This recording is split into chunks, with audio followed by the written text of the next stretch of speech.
광주의 한 사립대학이 출석 일수를 못 채운 학생들에게 학점을 준 사실이 드러나 파문이 일고 있습니다.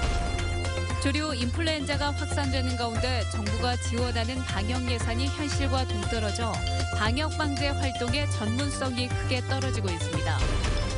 장바구니 물가가 심상치 않습니다. 특히 식료품 가격이 오르면서 명절 대목 경기에도 영향을 줄 것으로 보입니다. 광장에 촛불이 요구하고 있는 새로운 대한민국에 대한 시민들의 염원을 신년 기획으로 연속 보도합니다. 여러분 안녕하십니까? 김영란법 시행 이후 취업을 앞둔 대학 4학년 학생들에 대한 학사 관리 문제점들이 여러 차례 지적됐었죠. 일부 대학에서 우려했던 사태가 발생했습니다. 수업 일수를 채우지 못한 4학년 취업생들에게 학점이 부여됐는데 일부 학생들은 성적 조작을 의심하고 있습니다. 이재원 기자입니다. 조선대학교 공연무용예술과 학생들의 단체 카톡방입니다. 자신의 성적에 맞춰 문제풀이를 다시 제출해달라. 그리고 일부 과목은 재시험이 치러진다는 교수들의 공지가 잇따라 올라왔습니다.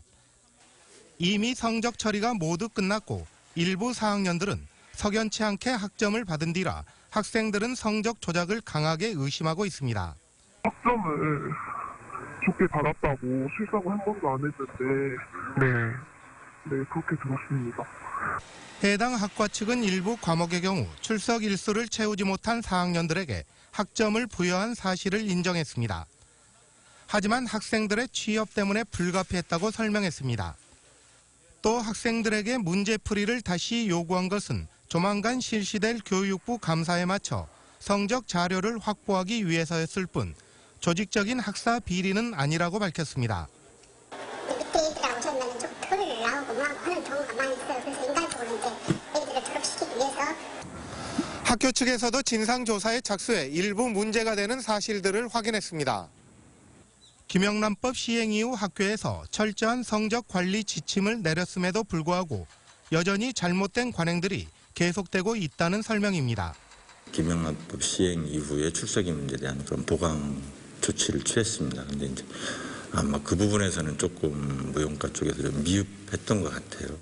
잘못된 관행과 석연치 않는 학사 운영, 조직적인 학사 비리는 아닐지라도 개운치 않는 뒷맛을 남기고 있습니다. MBC 뉴스 이재원입니다. 조류 인플루엔자가 계속 확산되면서 방재단의 고민 역시 깊어지고 있습니다. 정부 지침을 따라도 또 따르지 않아도 문제가 있기 때문입니다. 무슨 사연인지 양현승 기자가 취재했습니다. 가축질병 공동방재단의 방역 차량입니다. 소독 장비 운용을 위해서는 적어도 2명이 필요합니다. 안전사고 위험도 있고 이렇게 시스템 운영하면서 이제 선발을 맞춰야 되기도 하고 뭐 안전 통제할 필요도 있고 차량 통제 그런 면에서도 이 좀 하는 게 효율적입니다. 정부가 닭 3,000마리 미만, 소 10마리 미만의 소규모 농가 방역을 각 지역 축협 공동방재단에 맡긴 건 지난 2012년부터. 정규직은 인건비가 비싼 데다 다른 업무를 병행할 가능성이 높다는 이유로 전담 방역요원을 따로 채용하도록 했습니다. 정부에서 지원하는 인건비는 차량 한 대에 1명 2천여만 원으로 사실상 계약직 채용만 가능합니다. 2년마다 새 인력을 뽑아서 방역에 투입해야 하고 무기계약직으로 전환하더라도 임금이 높아지는 만큼 방역 업무만 전담시킬 수는 없는 실정입니다. 지역 농가 사정에 익숙한 방역 전문 인력을 애당초 양성할 수 없는 구조입니다. 전국의 모든 축협들이 아마 다 공통되게 어려움이 있을 거로 지금 사례되어집니다. 무기계약직 외에는 정규직으로 채용하는 방법이 현실적으로는 어렵죠. 전국적으로 꾸려진 가축방역 공동방재단은 450개. 정부가 정규직, 비정규직을 가리지 않고 방역 인건비를 지급한 뒤 대신 방제 활동이 제대로 이루어지는지 관리를 강화해야 한다는 목소리가 큽니다. MBC 뉴스 양현승입니다. 폐지를 나르던 70대 할머니가 택시에 치여 숨졌습니다. 이 택시는 차량 8대도 잇따라 들이받아 택시 기사 등 4명이 다쳤습니다. 송정근 기자입니다. 종이장처럼 찌그러져 있는 차량들이 도로 위에 널브러져 있습니다. 도로 위의 파편과 현장을 정리하는 사람들로 도로는 아수라장이 됐습니다. 난 12시쯤 광주시 서구 농송동 상공회의소 인근 도로에서 택시가 차량 8대를 잇따라 들이받았습니다. 갑자기 차선을 변경한 택시가 도로 가장자리를 지나던 노인을 치면서 그 충격으로 추돌 사고를 낸 겁니다. 이 사고로 도로 가장자리에서 폐지가 담긴 손수레를 끌고 가던 70살 전모 할머니가 택시에 치여 숨졌습니다. 또 택시기사 32살 전모 씨와 다른 차량 운전자 등 4명이 다쳤습니다. 파지를 끌고 가시더라고요. 파지를 손수레 짤까란 해가지고 파지 밀고 가시더라고요. 나이가 좀 있으시니까 업이 없죠. 업이 없으니까 그걸 이제 가끔씩 나가서 하시는 것 같아요. 경찰은 사고를 낸 택시기사가 당시 기억이 나지 않는다고 진술함에 따라 치료가 끝나는 대로 정확한 경위를 조사할 방침입니다. MBC 뉴스 송정근입니다.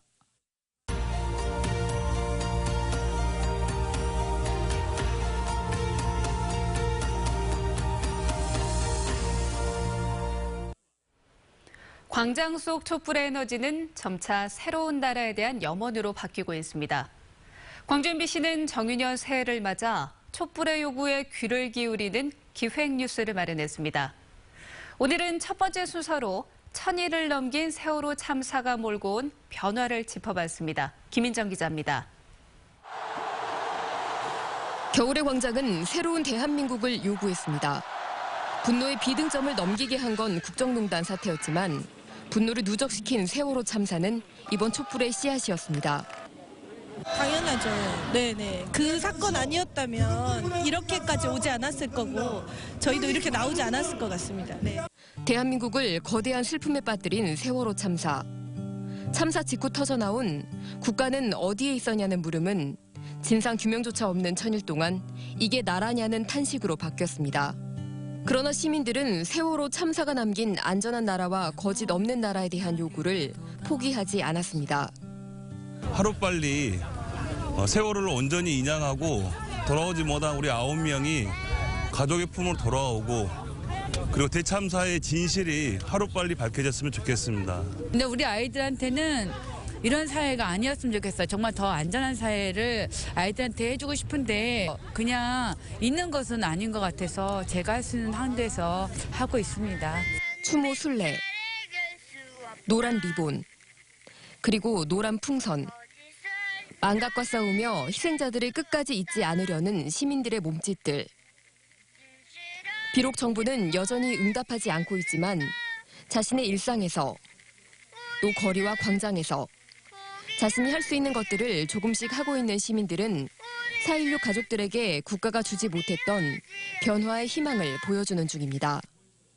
이걸 기원으로 삼고 고쳐나가면 자라나는 아이들은 그래도 좋은 세상에서 살지 않겠어요? MBC 뉴스 김인정입니다. 지난해 말부터 이어진 물가 인상 조짐이 올 초부터 심상치가 않습니다. 물을 비롯한 채소류 값도 명절을 앞두고 지속적으로 오를 전망이어서 서민들의 지갑 열기가 쉽지 않아 보입니다. 김종수 기자입니다. 지난해 말 라면과 맥주 등에 이어 새해에도 생필품 가격이 들썩이고 있습니다. AI 여파로 인한 달걀값 인상에 이어 채소류 역시 가격 인상 품목에 더해졌습니다.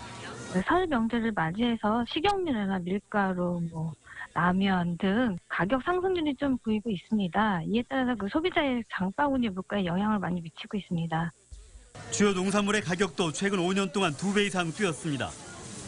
실제로 순천 도매시장에서 거래되고 있는 무와 배추 등 주요 품목들의 가격도 지난해에 비해 눈에 띄게 올랐습니다.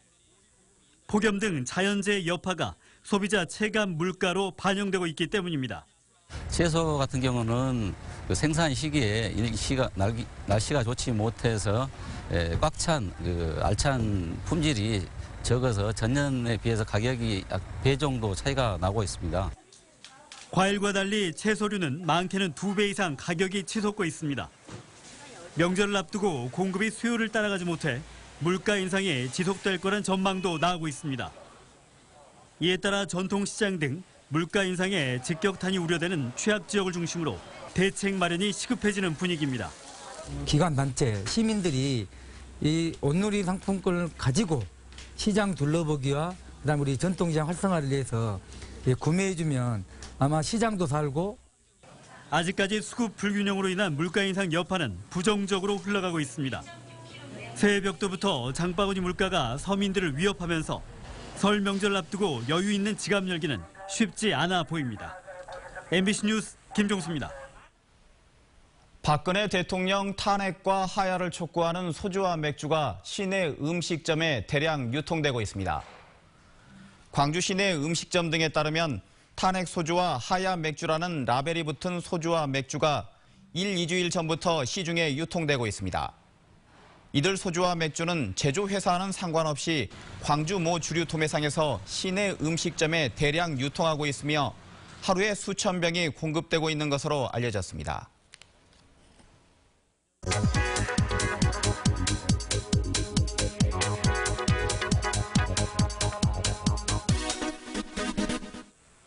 한국인이라면 꼭 한번 가봐야 할 광주의 관광지로요. 대인예술시장과 양림동 역사문화마을 이 두 곳이 선정이 됐습니다.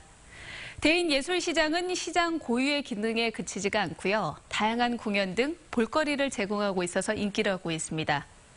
기존의 자원의 이야기를 부여해서 새로운 콘텐츠를 만든 양림동은 올해 이렇게 처음 선정이 됐습니다.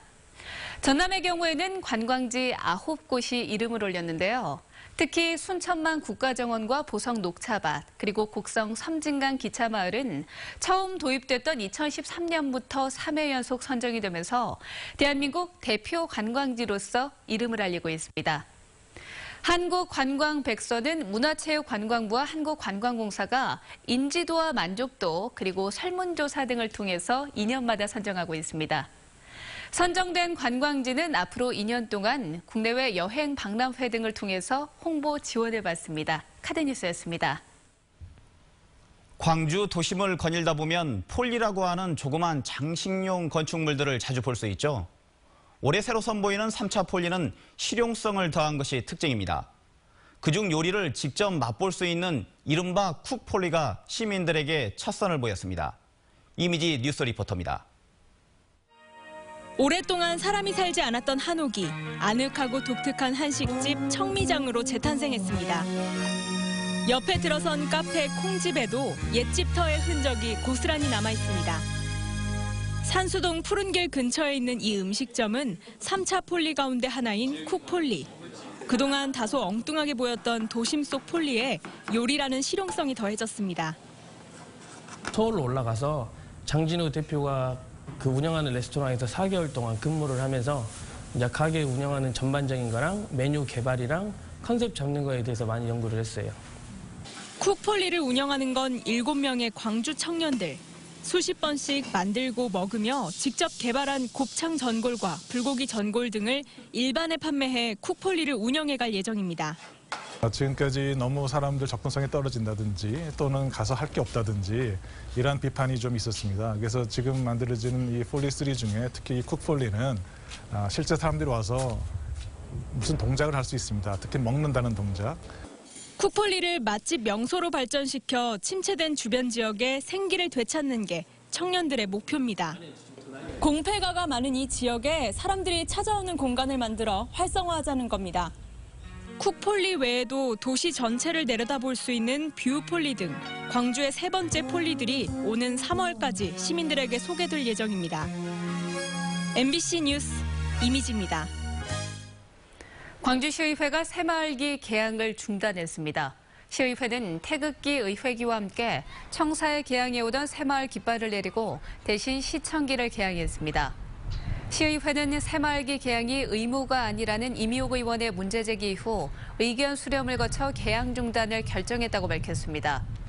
반면 광주시는 아직 논의를 하지 않았다며 새마을기를 계속 개항하고 있습니다. 다음은 희망 2017 나눔 캠페인에 성금을 보내주신 분들입니다. 광주 동명교회에서 357만 8천 원, 송정중앙교회에서 143만 3천 원, 광주 중흥교회에서 101만 2천 원을 보내주셨습니다. 성금을 보내주셔서 감사합니다. 광주시가 국민의례 규정을 개정해달라고 행정자치부에 공식 건의했습니다. 광주시는 건의문에서 묵념대 상자를 임의로 추가할 수 없다는 내용을 순국 선열과 호국 영령, 민주 영령 이외에 묵념대 상자를 추가할 수 있다로 바꿔달라고 요구했습니다. 올해부터 인상된 빈병 보증금을 구실로 음식점과 술집이 술 가격을 대폭 인상했습니다. 광주 지역 주류업체와 음식점 등에 따르면 올해부터 빈병 보증금이 소주는 병당 100원, 맥주는 병당 130원으로 종전보다 2배 이상 올랐습니다. 이를 빌미로 광주 일부 음식점과 술집에서는 소주 한 병 가격을 500원에서 많게는 1,000원씩 올려받고 있어 소비자들로부터 빈병 보증금 인상을 구실로 술 가격을 대폭 올렸다는 불만을 사고 있습니다. 운영자를 찾지 못해 어려움을 겪었던 광주 동물보호소의 위탁기관으로 사단법인 광주동물보호협회 위드가 선정됐습니다. 광주시는 동물보호소 운영을 위탁받은 기관이 운영을 중도에 포기함에 따라 5차례 공모 끝에 새로운 위탁기관을 선정했다고 밝혔습니다. 위탁 운영 기간은 올해 말까지 1년입니다. 정부의 쌀 우선 지급금 차액 환수 결정에 대해서 농민단체가 강력 반발하고 나섰습니다. 전국 농민회 총연맹 광주전남연맹은 오늘 전남도청 앞에서 기자회견을 열고 정부의 쌀값 환수는 쌀값 하락의 책임을 농민에게 돌리는 것은 물론 생활에 어려움을 겪고 있는 농민들에 대한 수탈 행위라며 환수금 납부를 거부하겠다고 밝혔습니다. 지난해 정부는 쌀 우선 지급금을 40kg 기준 45,000원에 책정했지만 쌀값 폭락으로 실제 매입 가격이 44,140원으로 확정되자 이에 차액금을 돌려받기로 하면서 전남에 대한 환수 금액이 49억여 원에 이르는 것으로 나타났습니다.